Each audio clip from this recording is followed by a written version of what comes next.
Muy buenas noches para todos, esto es AT Bursátil. Hoy miércoles sale un nuevo video como lo hacemos semanalmente, donde estaré analizando qué pasó con el Merval, qué sucedió con el S&P y estudiaremos uno de los activos más importantes para nuestro mercado. Antes de comenzar, les recuerdo que están disponibles nuestros cursos de análisis técnico completo, el curso de Stan Weinstein y el curso de opciones financieras. Pueden ingresar a atbursatil.blogspot.com para ver en detalle cada uno de dichos cursos. Y además está disponible nuestro servicio de suscripción web ingresando a www.atbursatil.com.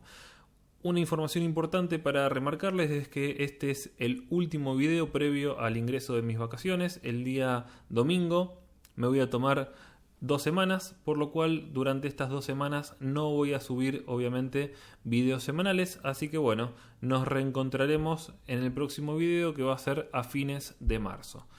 Antes de comenzar, vamos a analizar nuevamente y de primera mano el S&P, dada la relevancia que viene siendo para no solamente nuestro mercado, sino para el resto de los mercados a nivel global. Pero antes de esto vamos a analizar un poquito el contexto, como lo hacemos siempre.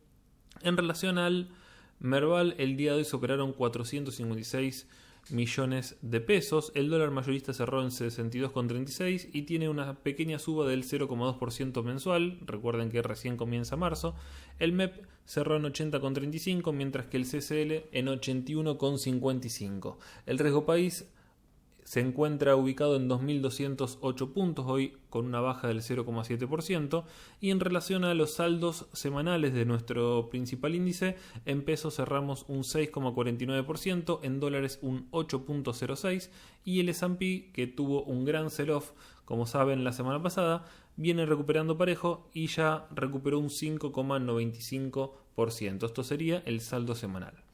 Bien, cuando analizamos el pasado de un índice como el S&P, vemos que con las grandes correcciones llegaron importantes y rápidas recuperaciones justamente del precio, donde podemos definir un patrón de púa. ¿A qué me refiero con patrón de púa?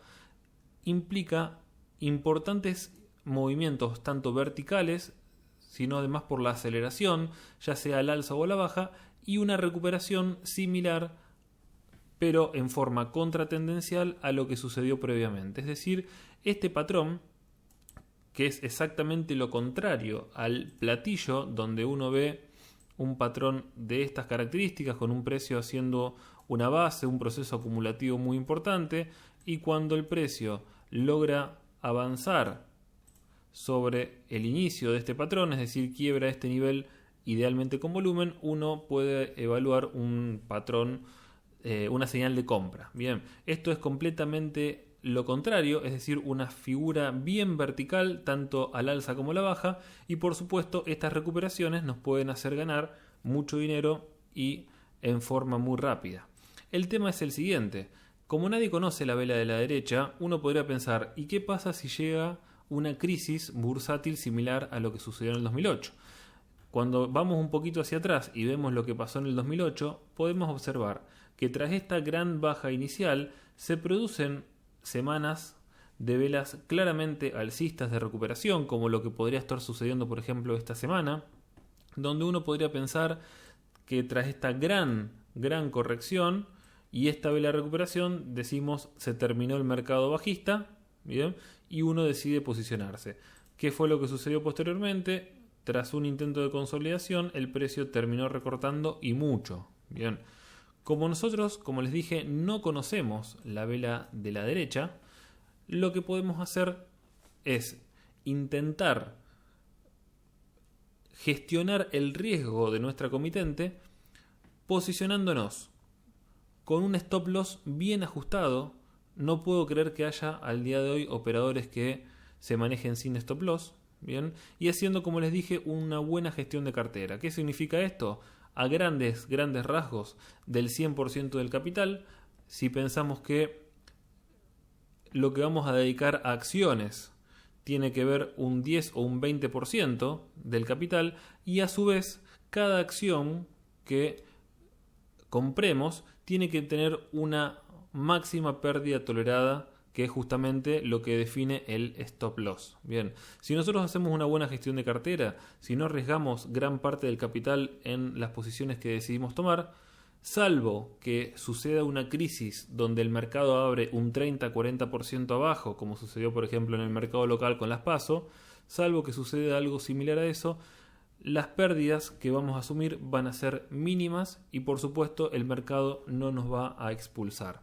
Si hacemos una mala gestión, si decidimos posicionarnos fuerte, y con fuerte hablo por ejemplo de un 30 o un 40% de la cartera en un determinado activo, que es realmente una locura, nos puede ir muy bien, pero también nos puede ir muy mal. Bien, y ahí ya estamos dependiendo un poco de la suerte de tener una buena rentabilidad o directamente ser expulsado.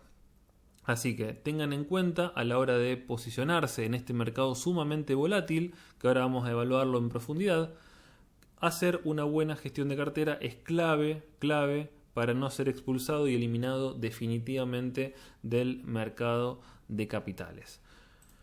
Y les acabo de mencionar la palabra volatilidad. Bien, esto es por supuesto lo que venimos observando en las últimas jornadas del índice de S&P. Si prestan atención, el tamaño, la morfología de las velas que viene mostrando el S&P en las últimas jornadas, por supuesto no tiene nada que ver con este tipo de velas. Recuerden que el norte es el mercado más grande del mundo, es un mercado sumamente desarrollado, por lo cual no se caracteriza justamente por tener grandes periodos de volatilidad. Miren lo que son el tamaño de estas velitas. Bien, el hecho de que suba en este momento del mercado un 0,8, un 0,9, un 1% ya es realmente muy bueno, bien, a diferencia claramente de lo que sucede con el mercado local. Realmente si uno analiza este tipo de velas y no tiene en claro cuál es el mercado que estamos analizando, uno podría decir esto es el Merval. Sin embargo, estamos viendo el índice más importante del mundo. Bien, entonces, ante este momento de gran volatilidad del mercado, donde vemos, por ejemplo, el día lunes, que es este día, una gran vela alcista quebrando importantes resistencias, posteriormente una gran vela bajista y el día de hoy una nueva gran vela alcista, es realmente una incertidumbre total. Bien, es una gran incertidumbre hacia dónde puede responder y virar el mercado en las próximas jornadas. Justamente, y recalco lo que dije en relación al stop loss, tienen que ir con mucho cuidado, ajustando, sabiendo de antemano cuál va a ser la máxima pérdida tolerada en caso de que el activo se movilice en dirección contraria a lo que uno habría analizado, bien, y por supuesto dedicar un pequeño porcentaje de cartera a cada una de las posiciones que vamos asumiendo. Continuando con los datos técnicos del S&P, justamente esta gran volatilidad nos puede llevar a hacer análisis ciertamente groseros, y con grosero me refiero a grandes resistencias y grandes soportes a evaluar, como para pensar que el mercado con cierta certeza, entre comillas, puede llevar a seguir una dirección que uno analiza. El día de hoy fue relevante por dos motivos. En primer lugar, esta línea de tendencia que auspiciaba de resistencia dinámica era una línea de tendencia alcista, por supuesto, donde en múltiples ocasiones auspició de soporte. Cuando el precio la quiebra a la baja, automáticamente se transforma en resistencia. ¿Qué sucedió posteriormente? Hubo algunos intentos de recuperación, 1, 2, 3, que marcaban la pauta, que daban la pauta justamente de que era un nivel difícil de superar, y el día de hoy se logró avanzar definitivamente sobre ella. Además, y en estrecha relación justamente con esta línea de tendencia que auspiciaba de resistencia dinámica, tenemos un gap. Un gap de escape se denomina, que como saben, este nivel de precios, que es justamente el extremo inferior del gap, auspiciaba de resistencia. Si acercamos un poquito a la visual, podemos ver que el extremo de este gap impide el avance del precio de la vela del día de ayer. El hecho de que esta vela del día de hoy haya superado entonces a la línea de tendencia alcista y haya cerrado este gap, bien, y haya avanzado sobre él, nos da la pauta de que la demanda fue importante, bien, y que el mercado se está fortaleciendo, podría ser una palabra, o recuperando al menos parcialmente podría ser otra palabra. Bien. Entonces, el día de hoy fue una jornada importante. ¿Qué es lo que están viendo en pantalla en relación a esta caja? Esta caja es la caja de Fibonacci trazada desde este máximo hasta este mínimo. Bien, tendríamos el 0.38, el 0.5 y el 0.618. Como saben, la caja de Fibonacci se forma entre el 0.5 y el 0.618 y se entiende que si el precio logra avanzar sobre esta caja de Fibonacci, es decir, superar el 0.618 de Fibonacci, podría decirse que la tendencia bajista, al menos de corto plazo, se encuentra anulada. Bien, y esto sería una gran señal de fortaleza al alza para pensar en avanzar hacia máximos históricos. Un dato interesante también a la hora de evaluar la dificultad para avanzar en este nivel tiene que ver con la media móvil exponencial de 20, que tiene una clara dirección descendente, lo cual marca en forma sumamente objetiva cuál es la tendencia, al menos de corto plazo, del mercado, y auspicia, por supuesto, de resistencia dinámica. Entonces, en este nivel de precios vamos a encontrarnos con la caja de Fibonacci, el techo, y con la media móvil exponencial de 20, que también va a auspiciar de resistencia. ¿Qué es lo que uno podría pensar que va a suceder aquí?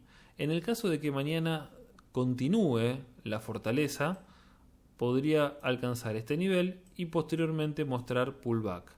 Este pullback se podría extender no solamente hacia alguno de los soportes que ven graficado en pantalla, sino también marcar nuevos mínimos en relación a esto, y esto por supuesto sería una pésima noticia para el mercado bursátil norteamericano.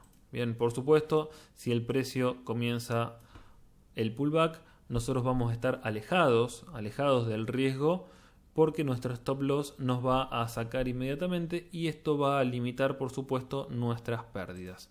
En el caso de que continúe el avance, es decir, quiebre este nivel y supere incluso los 3.215 puntos, realmente esto habilitaría para pensar en buscar máximos históricos.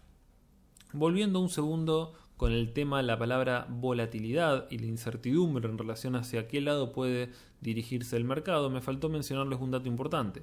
Uno podría esperar que si la tendencia de corto plazo no nos define cuál es la condición general del mercado, uno activando una media móvil de mayor cantidad de sesiones, uno dice, bueno, vamos a ver qué nos muestra la media móvil exponencial de 100 o de 200 sesiones para ver dónde estamos parados.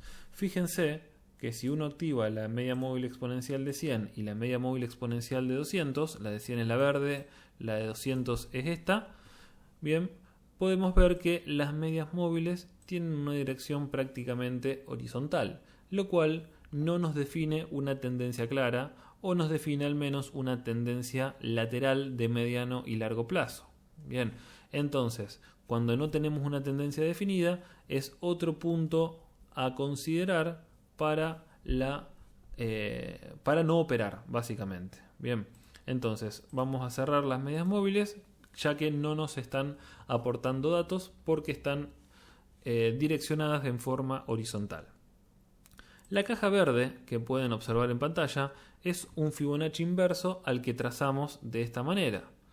Bien, en este caso tracé un Fibonacci desde este mínimo hasta este máximo para evaluar, en el caso de que haya un nuevo recorte, cuáles podrían ser las zonas de soporte fuerte. Nuevamente, 0.38, 0.5 y 0.618 son los retrocesos de Fibonacci que son los relevantes a analizar, y la caja de Fibonacci verde que pueden ver corresponde al 0.5 y al 0.618, por lo cual, en el caso de que mañana comience un nuevo proceso correctivo, si bien tenemos este nivel de piso como relevante, muy probablemente vayamos a buscar la caja de Fibonacci. ¿Para qué nos sirven evaluar estas dos cajas de Fibonacci, es decir, tanto la roja como la verde? Bien, en primer lugar, si el precio logra avanzar, es decir, quebrar al alza la caja de Fibonacci roja, nos está dando una posibilidad de posicionarnos porque el activo nos está, en este caso el índice, nos está mostrando un alto grado de fortaleza al superar el 0.618. El hecho de corregir y alcanzar el 0.618 nos dice que el precio está ubicado en el corto plazo en un soporte muy relevante que además se relaciona con esta zona de soporte estático. Bien, entonces este nivel de precios, tanto el 0.618 como la zona de soporte apenas por debajo de ella, que es 2.940 a 2.954 puntos, nos podría hacer pensar que el precio encontraría un soporte fuerte como para comenzar un nuevo impulso alcista. ¿Cuál es la diferencia de esto? Por supuesto, tiene mucha más fortaleza y posibilidad de éxito posicionarnos con el quiebre de esta caja de Fibonacci a posicionarnos por esta caja de Fibonacci. Es decir, que en la caja verde o en la zona de soporte estático apenas por debajo de ella deberíamos posicionarnos, pero con un stop loss mucho más ajustado que en el caso de posicionarnos por quiebre de la caja roja de Fibonacci. ¿Qué nos dicen los indicadores? Bien, con esta gran corrección, este sell-off que mostró en las últimas jornadas, por supuesto el RSI alcanzó la zona de sobreventa y ya salió gracias a esta recuperación importante. Mientras que el MACD, que dio una clara señal de venta, viene mostrando barras de histograma decrecientes, lo cual habla de una dominancia bajista que pierde fuerza, y las líneas, tanto la rápida como la lenta, se perfilan como para dar señal de compra. Para esto todavía estamos un poco lejos, pero todo parece encaminado a que el S&P continúe, según los indicadores por supuesto, continúe avanzando. Pasando a la temporalidad semanal, es decir, volviendo, podemos ver más claramente lo relevante de la caja roja. Esto es lo mismo que estuvieron observando en la visión diaria. Podemos decir además que estamos en etapa 3 de Stan Weinstein, ya que el precio que venía en clara etapa 2 ha quebrado la semana pasada de abajo hacia arriba la media móvil ponderada, la cual ya tiene una dirección horizontal, y a pesar de estar recuperando terreno rápidamente en lo que va de la semana, la etapa 3 ya está más que confirmada. Bien, así que recuerden que la etapa 3, para todos aquellos que sigan el método de Stan Weinstein, es una etapa donde no debemos comprar activos que forman parte de este índice, y además nos sugiere vender al menos parcialmente la posición.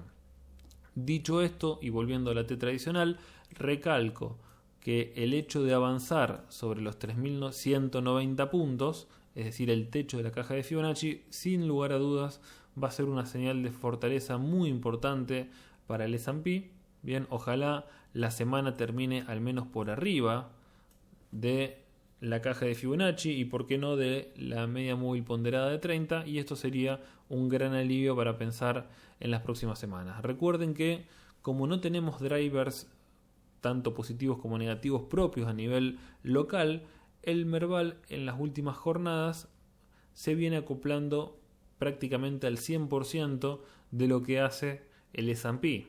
Bien, así que este es un motivo más para analizar en primer lugar técnicamente al S&P, que es lo más relevante que tenemos, y en segunda instancia al Merval, que si bien por supuesto vamos a darle bolilla a lo técnico, tenemos que tener bien en claro que si el norte se rompe nuevamente, el Merval se va a romper, y si el norte sube, probablemente y no seguramente el Merval se acople también al alza en menor o mayor medida.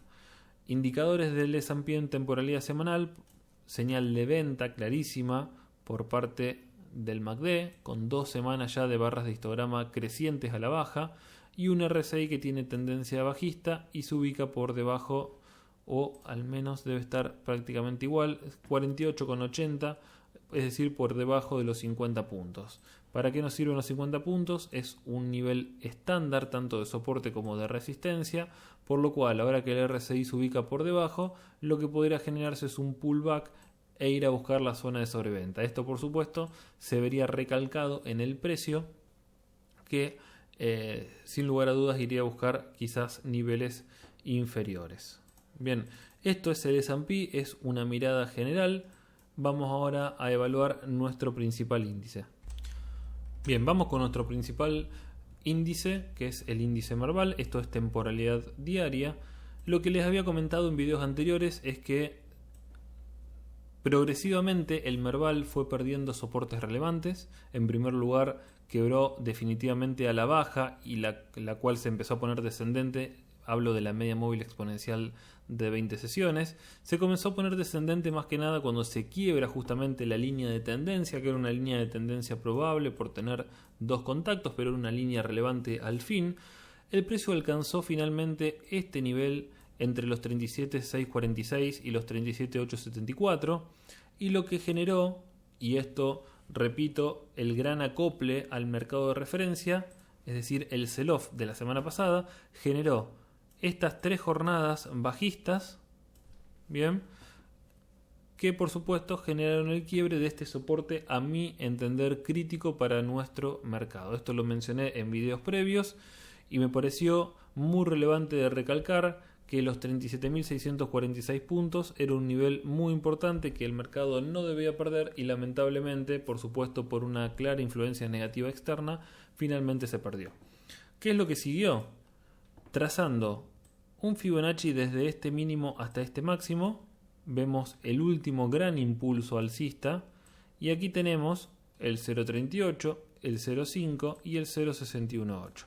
En clara relación con el 0.618, que se ubica en los 35.375 puntos, tenemos una zona de soporte muy importante que se encuentra entre los 35.121 puntos y los 35.461 puntos. Esta zona de soporte tiene que ver, extiendo un poquito la pantalla, con los máximos de febrero del 2018, que ya definen esta zona, no es un nivel puntual sino una zona, y múltiples contactos anteriores, ya sea como soporte y como resistencia. Bien, en la actualidad este nivel no falló, dejó una extensa mecha inferior en la última jornada de la semana pasada, una vela que podríamos denominar martillo, que por supuesto habla de una dominancia alcista por una reversión clara intradiaria que deja esa extensa mecha inferior, y a partir de aquí las velas fueron recuperando terreno en los precios. Ahora, insisto con el gran acoplamiento al mercado norteamericano. Recuerden que cuando analizamos el S&P, la vela del día de ayer había sido sumamente negativa, muy bajista, y esto se vio claramente materializado en nuestro principal índice con esta vela que podríamos definir como martillo invertido. Una vela con amplias, con una vela bajista claramente, pero por supuesto es una vela sola y tenemos que analizarla en relación al contexto. Bien, ¿qué sucedió el día de hoy? El norte tuvo una excelente jornada, el Merval tuvo una excelente jornada. Bien, ojo entonces, ojo con darle extrema importancia en la actualidad, me refiero al análisis técnico del Merval, cuando sabemos que hasta no tener drivers específicos a nivel local, como podría ser una definición en relación a la reestructuración de la deuda, es muy poco probable que tengamos independencia en el mercado bursátil. A ver, nunca tenemos una independencia clara, nos hemos cortado varias veces, pero son excepciones. Bien. Entonces, cuando tengamos una noticia positiva o negativa en relación, por ejemplo, a la reestructuración de la deuda, probablemente veamos movimientos independientes a lo que muestra el mercado norteamericano. Bien. Volviendo entonces al análisis técnico del Merval, y dicho esta aclaración, tenemos que saber que en el caso de continuar avanzando el día de mañana, esta importante zona de soporte en su momento, que estaba dado por múltiples también contactos anteriores, tanto como soporte y como resistencia, hablo de la zona entre los 37.646 y los 37.874, es ahora resistencia. Además, tenemos la media móvil exponencial de 20 que también va a auspiciar de resistencia dinámica, por lo cual tenemos altas chances de alcanzar este nivel de precios y finalmente mostrar este comportamiento, es decir, un pullback. Tenemos una caja marrón trazada que corresponde a un Fibonacci trazado desde este nivel hasta este nivel. No me queda claro, no me acuerdo si lo tracé desde acá o desde acá. Vamos a hacerlo en este momento. Supongamos que lo trazamos desde este nivel. Sí, exactamente. Tiene que ver entonces con el último impulso bajista, cuyo máximo se ubica acá y el mínimo se ubica en este nivel. Entonces, de todo este movimiento a la baja, lo mismo. 0.38, 0.5, 0.618 es la caja de Fibonacci. Esta caja, como les vine explicando en el S&P, tiene que ver con una zona de resistencia muy importante y el hecho de avanzar sobre ella daría claras señales de fortalecimiento al alza de nuestro principal índice, y esto nos invitaría no solamente a posicionarnos también, sino a pensar en ir a buscar la siguiente zona de resistencia cuyo techo se ubica en los 43.368 puntos. Bien, entonces sería una clara señal de compra el hecho de avanzar sobre este nivel, que en precios corresponde a los 39.393 puntos. Bien, esa es la relevancia entonces de tener trazada la caja de Fibonacci. En caso de mostrar reversión a la baja, este podría generar un doble piso. Podríamos incluso extenderlo hasta este nivel para pensar en un potencial doble piso, y en el caso de quebrarlo ya nos iríamos a los 32.000 puntos, que ojalá por supuesto no suceda, pero con el contexto de alta volatilidad que presentan los mercados, sin lugar a dudas podríamos llegar a alcanzar los 32.000 puntos. Como nadie sabe la vela de la derecha, vuelvo a insistir con esto, tenemos que tener una clara gestión de nuestra cartera, un stop loss bien ajustado, recortar rápidamente las pérdidas cuando el activo no va en la dirección deseada y por supuesto dejar correr ganancias. Si el mercado muestra finalmente este comportamiento, tenemos que dejar correr las ganancias de los activos en los cuales estamos posicionados, porque muy probablemente tengamos éxito con ellos.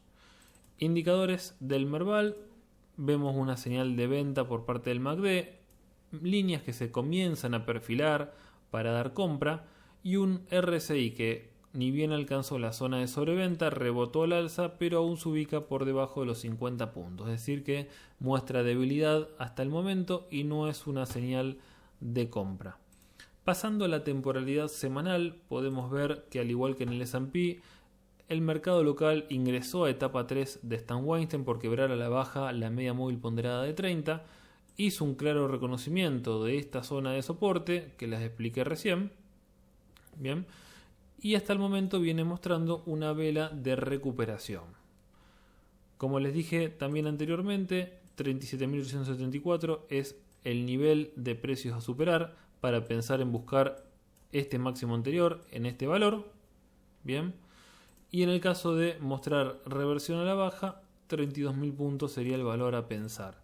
En cuanto a indicadores, tenemos una clarísima señal de venta por parte del MACD con dos barras de histograma crecientes. Recuerden que los indicadores en temporalidad semanal son mucho más relevantes que los indicadores en temporalidad diaria. Es una gran señal de venta que muestra el MACD y tenemos que tenerla muy en cuenta. Ojalá que el fin de esta corrección haya tenido que ver con el contacto del piso del canal alcista, que por supuesto es un contacto, una línea de tendencia válida, bien, y a partir de aquí comienza un impulso alcista que, quién sabe, no nos lleve nuevamente a contactar el techo y por supuesto marcar nuevos máximos históricos. Sin lugar a dudas, considero que para pensar en ir a buscar estos valores tenemos que tener una clara definición de la deuda, que sea por supuesto positiva, ya que en caso contrario podríamos pensar en un default y esto sí que nos haría buscar valores muy pero muy abajo. Para finalizar el análisis del Merval, vamos a analizar el Merval en dólar contado con liquidación. Lo que vemos es una clara tendencia bajista de base, y en la actualidad, tras esta gran baja, podemos estar en presencia de un potencial hombro cabeza hombro de continuidad bajista. Como saben, los hombros cabeza hombro son patrones por excelencia de cambio de tendencia, pero en el contexto de una tendencia bajista lo que deberíamos observar es un hombro cabeza hombro invertido, que cuando se avanza sobre esta base, este quiebre daría la activación y nos habilitaría a pensar en la proyección de precios dado por esta medida. Bien, ahora, Cuando en el contexto de una tendencia bajista tenemos un hombro cabeza hombro de estas características, el hecho de quebrar la base justamente de este patrón aquí nos habilitaría a pensar que la corrección puede extenderse toda esta medición del vértice de la cabeza a la base. Bien, entonces esto trasladado al Merval en dólares nos podría generar una baja muy pero muy relevante, supongamos que se quiebra en este nivel, en torno a los 270-280 dólares. Esto por supuesto lo estoy haciendo a ojo, pero lo he medido anteriormente y daría un nivel aproximado entonces entre los 270 y los 280 dólares. Lo que ven también en el gráfico tiene que ver con este hombro que se estaría formando, es decir, esto es futuro, y es interesante observar que con esta base, que por supuesto no es horizontal, sino que tiene un cierto ángulo de 7 grados específicamente, cuando yo trazo una línea imaginaria también con 7 grados de ángulo, bien, sería una cosa así, lo que podemos ver es que el hombro, que por supuesto tiene que ser un poquito más alto que este, podría alcanzar su pico en la línea de tendencia bajista.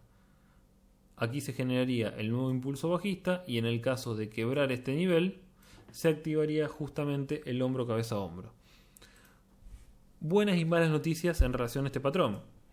La buena noticia es que para formar justamente el patrón de hombro cabeza hombro, el precio debería alcanzar este nivel de precios por arriba de los 490-500 dólares, es decir que nos quedaría un avance importante. Ahora, si el precio finalmente se detiene en este nivel y comienza a bajar, sin lugar a dudas será una gran oportunidad para vender nuestras posiciones, ya que el hecho de que se active finalmente el hombro cabeza hombro será realmente muy drástico para el mercado de renta variable local. Un dato más del Merval en dólares: antes de alcanzar el extremo del hombro cabeza hombro, tenemos que tener en cuenta que hay una zona de resistencia muy relevante entre los 470 y los 480 dólares, que por supuesto van a ser dificultosos a la hora de pensar en avanzar y finalmente ir a buscar este nivel. Así que tengan en cuenta ese dato. Por último, indicadores: señal de compra todavía activada a pesar de esta gran corrección, aunque las barras de histograma son sumamente decrecientes, con un también RSI debilitado, con una tendencia lateral bajista que no nos dice absolutamente nada, no nos da ninguna mano a la hora de sacar conclusiones. Así que bueno, esto es el análisis del Merval. Vamos a pasar ahora a analizar Grupo Financiero Galicia. Bueno, y vamos a finalizar este video hablando de uno de los papeles más importantes de nuestro mercado de capitales. Hablo de Grupo Financiero Galicia. Esto es el ADR, temporalidad diaria. Lo que podemos observar desde septiembre es que el activo tiene una tendencia alcista, ya que lo que viene mostrando es mínimos y máximos crecientes. Dicho esto, podemos ver movimientos contratendenciales como es el actual, es decir que en la actualidad tenemos un movimiento contratendencial de la tendencia alcista de base, pero este movimiento contratendencial se sobreextendió un poco. Bien, es un claro movimiento bajista de corto plazo. Esto lo podemos objetivar por la media móvil exponencial de 20, que tiene una clara dirección descendente, por lo cual ya tenemos un primer movimiento contratendencial, a lo cual le sumaríamos uno menor que tiene que ver con este movimiento al alza. Vamos a repasar estos conceptos por las dudas que no quede claro. Tendencia principal, alcista. ¿Cuáles son los movimientos contratendenciales o movimientos secundarios? Este y este. Bien, ahora podemos decir que dentro de este movimiento contratendencial se producen movimientos contratendenciales secundarios, que serían los movimientos al alza. ¿Por qué? Porque en la tendencia bajista se muestran mínimos y máximos crecientes, decrecientes, pero para formarlos siempre tiene que haber movimientos contratendenciales, bien, como para formar la tendencia bajista en serrucho, que es el movimiento normal de cualquier activo. Entonces, como primera conclusión de esto, podemos decir que esta recuperación es un movimiento contratendencial de la tendencia bajista de corto plazo. Una tendencia bajista que arranca con este máximo anterior y que en la actualidad se acelera su tendencia a la baja, y es por eso que pueden ver en el gráfico trazada esta línea secundaria. ¿Por qué? Porque luego de este último contacto, el precio, al marcar el máximo, no alcanza a contactar la línea de tendencia, sino que marca un máximo previo y continúa un nuevo impulso alcista. Esto nos hace generar una nueva línea de tendencia secundaria para mostrar una aceleración a la baja de la tendencia. Lo más importante que tienen que tener en la mayoría de los papeles, y Galicia no es la excepción, es el volumen.